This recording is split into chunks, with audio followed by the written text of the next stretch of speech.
মৃত্যুর আগে 3টি কাজ করে যেতে পারলে মৃত্যুর পরও মানুষের আমল নামায় তার হিসাব সওয়াবের অ্যাকাউন্টে সওয়াব যোগ হতে থাকে।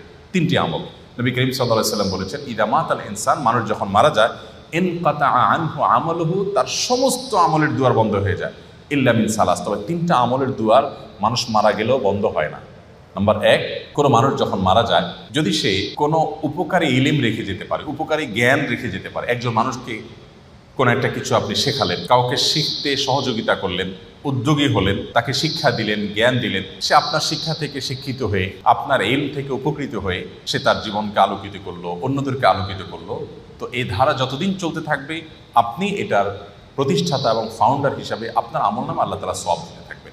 এটি গুরুত্বপূর্ণ একটা পয়েন্ট।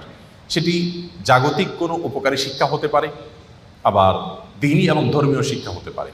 আপনি একটি দোয়া জানলেন, আপনি একটা আমল জানলেন, সেটি আরেকজনকে শেখালেন, তিনি আরেকজনকে শেখালেন। তো এই পরম্পরা যতদিন চলতে থাকে ততদিন পর্যন্ত মানুষের মৃত্যুর পরও তার আমল নামে সওয়াব যুক্ত হতে থাকে। নাম্বার 2, সাদকায়ে জারিয়া। সাদকায়ে জারিয়া বলা হয় ওই দান, যে দানের উপকারিতাটা লং টাইম পর্যন্ত চলতে থাকে।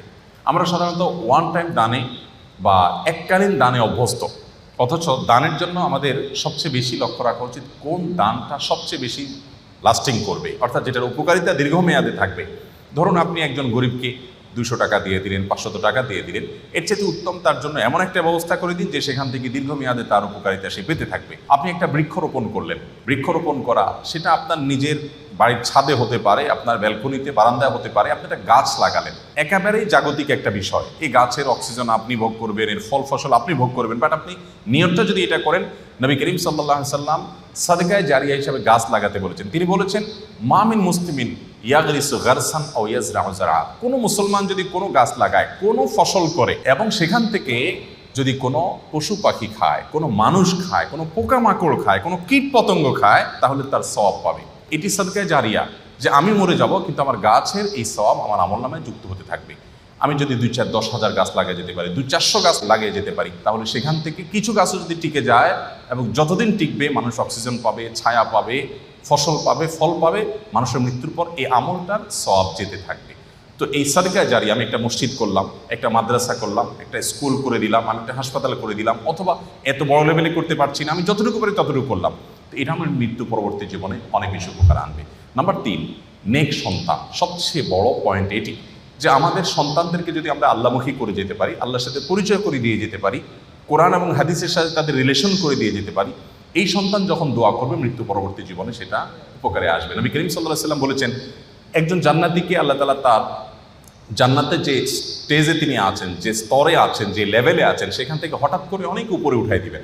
দেওয়ার পর জান্নাতি বলবে, আল্লাহ আমাকে এই স্তর থেকে এত আফার ক্লাসে নিয়ে যাওয়ার কারণটা কি? আমি তো এখন আর আমল করে নিজের মর্তবা মর্যাদা বৃদ্ধি করার কোনো সুযোগ নেই।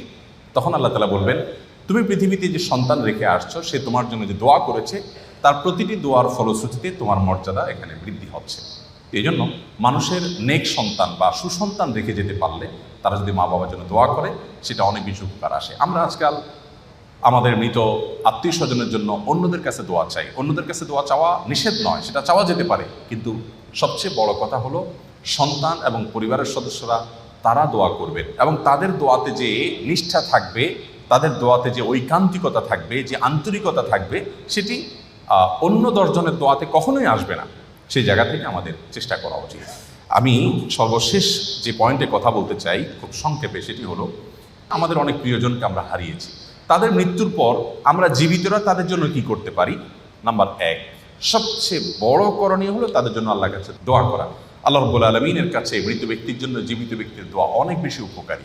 আমরা তাদের অন্য কোনো উপকার করতে পারবো না, শুধু দোয়া করতে পারবো। আর দোয়াটা এত ইফেক্টিভ যে আমার মৃত মা বাবা আত্মীয় স্বজন যেই হন না কেন, তার জন্য যদি আমি চোখের পানি ফেলে একান্তে আল্লাহর সাথে একটু কথা বলি, আল্লাহ আমার বাবাকে, আমার মাকে, অমুককে বা তমুককে আপনি মাফ করে দিন, তার ভুল ত্রুটি ক্ষমা করে দিন, তিনি মানুষ ছিলেন, অনেক ভুল ত্রুটি নিশ্চয়ই হয়েছে, আপনি ক্ষমা করুন।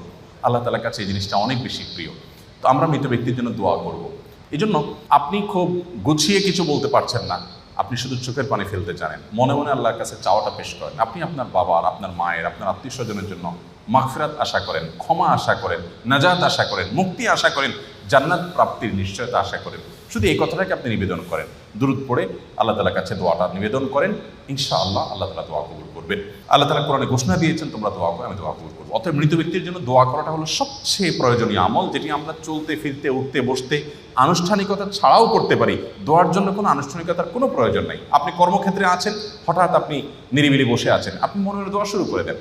আপনি হাত তুলে দোয়া করার দরকার নেই, ওযু নাই, তাও আপনি দোয়া করতে পারেন। দোয়াটা এত সহজ একটা আমল, যার কারণে আমরা সর্বক্ষণ আমাদের মৃত ব্যক্তিদের জন্য, আত্মীয় স্বজনের দোয়া করব। নাম্বার 2, সাদাকা, যেটা একটু আগে আমি বলছিলাম, দান করা, মৃত ব্যক্তিদের তরফ থেকে দান করা। আপনি যে কোনো একটা দান করলেন, 100টা টাকা দান করলেন, দেওয়ার সময় আপনার ইন্টেনশন থাকবে আল্লাহ এই দানের যে সওয়াবটা, এটা আমার নয়, আমার বাবার অ্যাকাউন্টে, আমার মায়ের অ্যাকাউন্টে আপনি জমা করে দিবেন, তার তরফ থেকে আমি দান করলাম। এটা একটা দারুণ স্কোপ, যে তারা দান করতে পারছেন না কিন্তু আমরা তাদের হয়ে দান করতে পারছি, এটা শরীয়ত অ্যালাউ করে। এবং এক্ষেত্রেও সাদকা জারিয়া সবচেয়ে উত্তম। একজন ব্যক্তি এসে নবী করিম সাল্লাল্লাহু আলাইহি ওয়াসাল্লামের কাছে বলেছেন, ইয়া রাসূলুল্লাহ, আমার একটা কূপ আছে, পানির, সেখান থেকে পানি পান করে মানুষ উপকার হয়, আমি এটা আমার মায়ের তরফ থেকে দান করতে চাই। নবীজি বললেন, অবশ্যই তুমি করতে পারো, সে সুযোগ আছে এবং এর সওয়াব তোমার মায়ের অ্যাকাউন্টে জমা হতে থাকবে। বিধায় আমরা আমাদের মৃত ব্যক্তির তরফ থেকে দান করতে পারি। বিশেষ করে দানের একটা অংশ আমাদের সবসময় থাকা উচিত আমাদের বাবা মাকে, যারা আমরা হারিয়েছি, যাদের কাছে আমাদের চিরঋণী আমরা, তাদের জন্য আমাদের দোয়ার একটা অংশ, দানের একটা অংশ থাকবে। দেওয়ার সময় নিয়ত থাকবে, আল্লাহ এই টাকাটার সওয়াবটা আমি তার জন্য দিতে চাই। তার জন্য দিলে আল্লাহ তাআলা আপনাকেও মাহরুম করবেন না ইনশাআল্লাহ। নাম্বার 3, হজ এবং উমরা। তবে দানের ক্ষেত্রে আমরা একটু আগে যে বলছিলাম, স্থায়ী দান হলে সেটা ভালো, কোনো স্থাপনা তৈরি করা, এমন কিছু করা যেটা দীর্ঘমেয়াদে থাকবে, সেটি। 3 নম্বর আমল হলো হজ এবং উমরা। মৃত ব্যক্তির তরফ থেকে হজ উমরা করা যায়। আমাদের প্রিয়জনকে আমরা হারিয়েছি, তার তরফ থেকে আমি চাইলে হজ করতে পারি। আমার নিজের হজটা যদি হয়ে যায়, তাহলে তার তরফ থেকে আমি হজ করতে পারি, তার তরফ থেকে আমি উমরা করতে পারি। জাস্ট আমার ইন্টেনশন থাকবে আল্লাহ এই উমরাটা ওনার জন্য, এটার সওয়াবটা আমি ওনাকে দিতে চাই, এটি করা যায়। এবং নবী করিম সাল্লাল্লাহু আলাইহি ওয়াসাল্লাম সম্পর্কে একাধিক সাহাবী জিজ্ঞাসা করেছেন কারোর বাবা, কারোর মায়ের জন্য, যে আমি তাদের তরফ থেকে হজ করতে চাই। নবী সাল্লাল্লাহু আলাইহি ওয়াসাল্লাম এটাকে অ্যালাউ করেছেন, বলেছেন হ্যাঁ তুমি এটা করতে পারো এবং সওয়াব তিনি পাবেন। চতুর্থত যে আমলটি করতে পারি তা হলো রোজা। বিশেষ করে কোনো ফরজ রোজা যদি তারা না রেখে থাকেন, আপনি তার রোজাগুলো রেখে দিতে পারবেন। মান্যতের কোনো রোজা থাকলে সেগুলো আপনি রেখে দিতে পারবেন। বুখারী এবং মুসলিম সহ বিভিন্ন হাদিস গ্রন্থ দ্বারা মৃত ব্যক্তির তরফ থেকে রোজা রাখলে এটি তার উপকারে আসবে, সেটি প্রমাণিত হয়। অর্থাৎ তার তরফ থেকে আমরা রোজা রেখে দিতে পারি। নামাজের বিষয়টা নিয়ে স্কলারদের মধ্যে পার্থক্য আছে, যে আমরা 2 রাকাত নামাজ পড়ি, তার সওয়াবটা তাদেরকে দিতে পারি কিনা। তবে কোরবানির বিষয়টি বিভিন্ন হাদিস থেকে সুস্পষ্টভাবে প্রমাণিত, যে আমরা কোরবানি মৃত ব্যক্তির তরফ থেকে করতে পারি। আমি নিজের কোরবানিটা করলাম, পাশাপাশি আমার মৃত আত্মীয় স্বজনের জন্য তাদেরকেও শরীক করলাম, তাদের পক্ষ থেকেও কোরবানি করলাম, এটিও করা যায়। তো এই আমলগুলো মোটামুটি আমরা মৃত ব্যক্তির তরফ থেকে করতে পারি।